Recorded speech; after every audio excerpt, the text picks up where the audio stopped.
시술을 어디서 받아도 비슷하다는데요, 이렇게 이야기하시는 분들 요즘 정말 자주 만납니다. 하지만 이런 생각 때문에 예상치 못한 상황에 부딪히는 경우가 꽤 있어요. 어느 날 거울을 봤는데 얼굴 균형이 미묘하게 달라져 보인다든지, 늘 유지되던 보톡스 효과가 좀 빨리 유난히 사라진다든지, 혹은 딱히 이유도 없는데 붓기나 자극이 평소보다 더 세게 나타나는 경우들이죠. 본인은 늘 하던 대로 관리하고 있다고 믿는데 결과가 조금씩 어긋나기 시작하는 거예요. 이런 사례가 특이한 편이냐고 그러면 그렇진 않아요. 오히려 병원을 자주 옮겨 다니는 분들에게 반복적으로 나타나는 전형적인 패턴입니다. 피부 시술이라는 게 단순히 그때 받고 끝나는 관리처럼 보이지만 실제로는 개인의 피부 반응과 그동안의 기록이 계속해서 쌓이고 그 데이터를 기반으로 다음 단계가 설계되는 구조예요. 그런데 병원을 옮기는 순간 이 흐름이 통째로 끊기게 되고 그 빈틈에 여러 가지 변수가 자연스럽게 생길 수 있어요. 그래서 오늘은 이 이야기의 핵심만 딱 집어서 말씀드리려고 합니다. 왜 어떤 사람들은 똑같은 시술을 받아도 결과가 달라질 수 있나? 병원을 옮기면 도대체 어떤 차이가 생기는 걸까? 그리고 정말 옮겨야 된다면 최소한 어떤 준비는 하고 옮겨야 될까? 지금 시술을 받고 계신 분들이라면 오늘 제가 말씀드릴 내용은 꼭 한번 들어보셨으면 좋겠습니다. 먼저 시술에서 연속성이 왜 중요한지 한번 짚고 갈게요. 우리 예능 프로그램에서 이어말하기나 릴레이 그림 맞추기 같은 걸 보면 처음에는 분명히 같은 단어를 말했는데 이 뒤쪽으로 갈수록 전혀 엉뚱한 방향으로 흘러가잖아요. 피부 시술도 구조만 보면 크게 다르진 않아요. 이 흐름이 끊기면 다음 단계가 원래 의도와 살짝 좀 어긋나기 시작하거든요. 피부 시술은 한 번 하고 끝나는 게 아니라 이전에 어떤 시술을 받았는지, 그리고 어떤 제품을 얼마만큼 사용했는지, 유지기간은 어땠는지, 이전 시술 때 붓기나 멍은 어느 정도였는지 같은 과거 기록들이 그 다음 계획에 아주 중요한 기본 자료가 돼요. 그래서 이 같은 시술이라도 처음 보는 환자분과 여러 번 경과를 지켜본 환자분은 접근 방식이 아예 달라질 수밖에 없어요. 그런데 병원을 자주 바꾸면 이 연속된 정보가 갑자기 끊어집니다. 새로운 의료진은 지금 눈에 보이는 상태만 보고 판단해야 할 수밖에 없고 자연스럽게 추측의 비중이 커질 수밖에 없죠. 이렇게 되면 어느 정도 오차가 생길 가능성도 생기고 예상치 못한 반응이나 원인 파악이 어려운 부작용 위험으로도 이어질 수 있어요. 다양한 의학 논문에서도 비슷한 내용이 꾸준하게 언급돼요. 환자의 경과를 지속해서 관찰할 경우 만족도가 높았다는 분석과 치료의 연속성이 결과를 더 안정적으로 만든다는 연구들이 보고되어 있어요. 특정 피부 시술을 다룬 논문은 아니더라도 의료 전반에서 연속성 있는 관리가 예측 가능한 결과를 만든다는 흐름이 공통적으로 확인될 수 있습니다. 그래서 한 곳에서 꾸준히 경과를 지켜보면서 관리받는 방식이 훨씬 안정적이고 결과도 일정하게 유지되기 쉬운 이유가 여기서 나온다고 보실 수 있어요.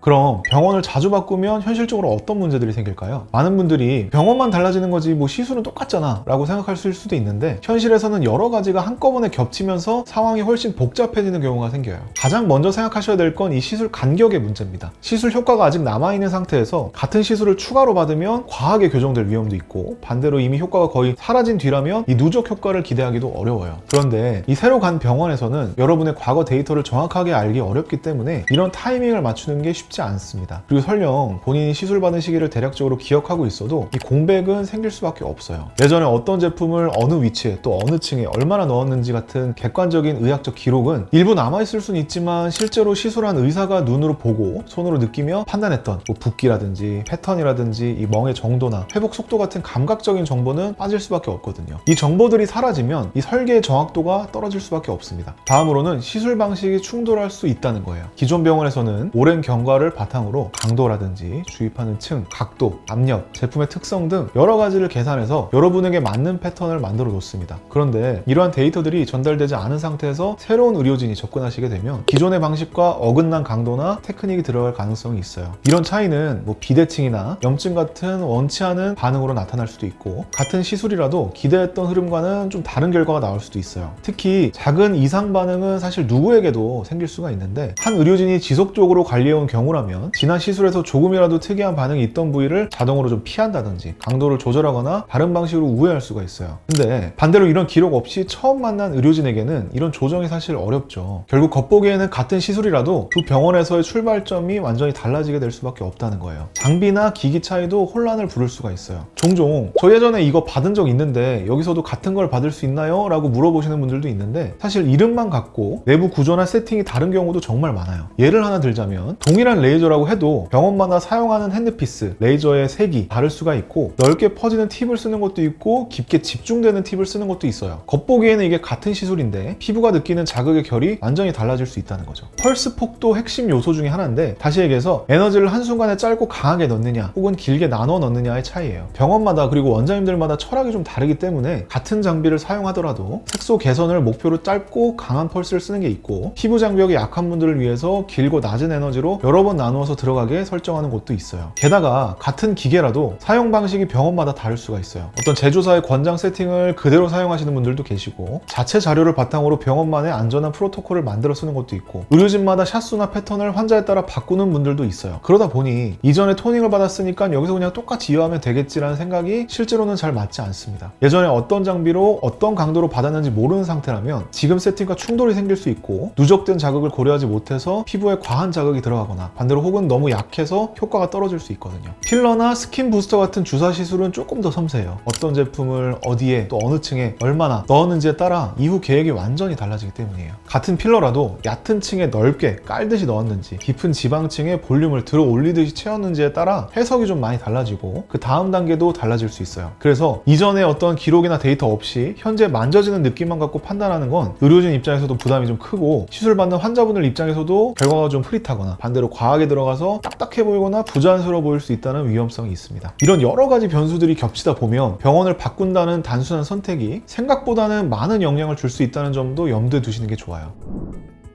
여기까지 들으면 병원을 바꾸면 안 되는 건가요? 라고 걱정하실 수 있는데 그런 의미는 아니에요. 새로운 병원으로 옮기는 건 뭐 누구에게나 생길 수 있는 자연스러운 상황이고 그 자체가 뭐 그렇게 위험하지는 않습니다. 다만 시술이 이어지는 과정에서 필요한 정보들이 끊기지 않도록 준비되어 있느냐에 따라서 결과가 달라질 수 있다는 말씀을 드리는 겁니다. 이 부분만 잘 챙겨두면 병원을 옮기더라도 지금까지의 흐름을 무리 없이 이어가면서 안정적으로 시술을 유지할 수가 있어요. 가장 먼저 필요한 건 시술 기록이에요. 과거에 어떤 시술을 받았는지, 어떤 제품이 어떤 양으로 들어갔는지, 어느 부위에 어떤 방법을 시술했는지, 혹은 간격은 어떤지, 시술 이후에 멍이나 붓기는 어떤 정도였는지, 그런 것들을 좀 자세히 정리해 두시면 좋아요. 이 정보가 있으면 새로운 의료진은 여러분을 처음부터 다시 추측해야 하는 대상이 아니라 기반 자료가 갖춰진 상태의 환자로 볼 수 있어서 판단이 좀 정확해질 수 있어요. 이렇게 기록을 갖고 있으면 의료진도 부담이 좀 줄고 시술 받는 분도 마음이 편해지는 구조가 될 수 있죠. 그리고 상담 시간을 충분히 확보해 보는 것도 중요합니다. 기록을 가져왔다고 해서 그 병원에서 하던 대로 똑같이 해주세요 라고 바로 시술에 들어가는 건 사실 그렇게 좋은 방식은 아니에요. 새로운 의료진이 지금의 피부 상태를 직접 확인하고 과거 시술의 잔여 효과가 얼마나 남아있는지 다시 해석하는 과정이 좀 필요해요. 이 단계가 있어야 과거와 현재 사이의 간격을 자연스럽게 이어붙일 수 있어요. 또 하나 기억해두면 좋은 건 시기를 지나치게 서두르지는 않는 게 좋다는 겁니다. 이름이 같다고 해서 시술 방식이 완전히 동일하진 않아요. 병원마다 기계 세팅도, 제품을 활용하는 방식도, 안전한 프로토콜도 조금씩은 달라요. 그래서 기존의 흐름과 지금 병원의 패턴을 자연스럽게 연결하려면 적정량을 다시 확인하고 현재 상태에 맞게 조금씩 조율하는 시간이 좀 필요합니다. 이렇게 준비가 되어 있으면 병원을 좀 옮기시더라도 시술 결과가 갑자기 흐트러지는 상황을 좀 안정적으로 피할 수가 있어요.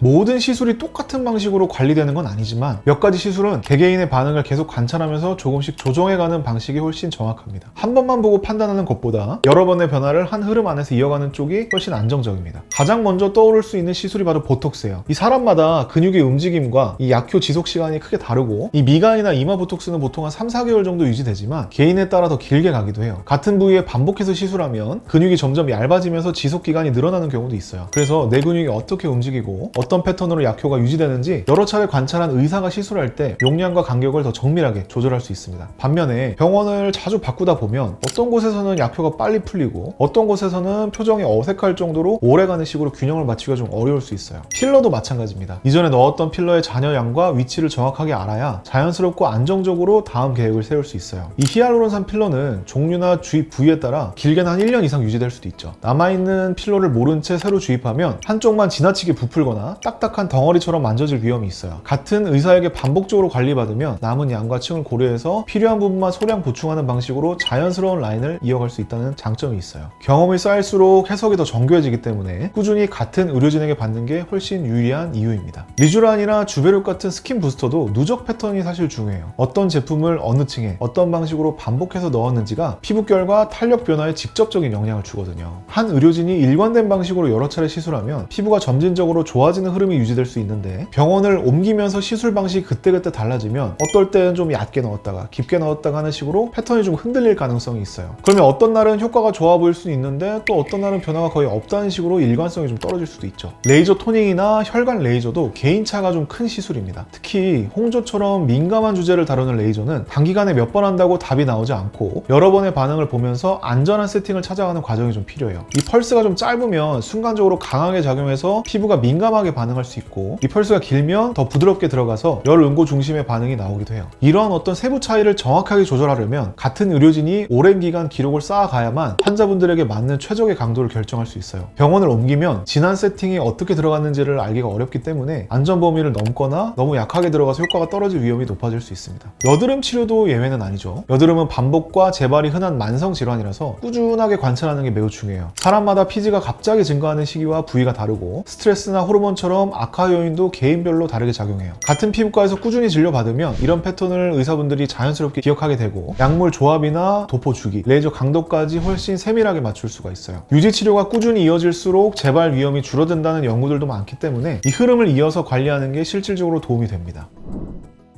여러분, 오늘 이야기를 돌아보면 병원을 여러 곳 다닌다는 사실 자체가 문제가 되는 건 아니에요. 누구나 상황이 바뀌면 병원을 옮길 수 있고 그건 자연스러운 일이죠. 다만 치료와 시술이 이어지는 과정에서 필요한 정보들이 중간중간에 비어버릴 때 문제가 생길 수 있다는 겁니다. 피부 시술은 한 번에 그냥 끝나는 작업이 아니라 여러 번의 경험이 쌓이면서 나만의 데이터를 만들어가는 과정이에요. 조금 거리상의 번거로움이 있더라도 내 피부의 패턴을 가장 잘 이해하는 곳에서 꾸준히 관리받는 방식이 결국 가장 안전하고 긴 호흡으로 봤을 때 가장 확실하게 좋아지는 길이라는 걸 기억하셨으면 좋겠습니다.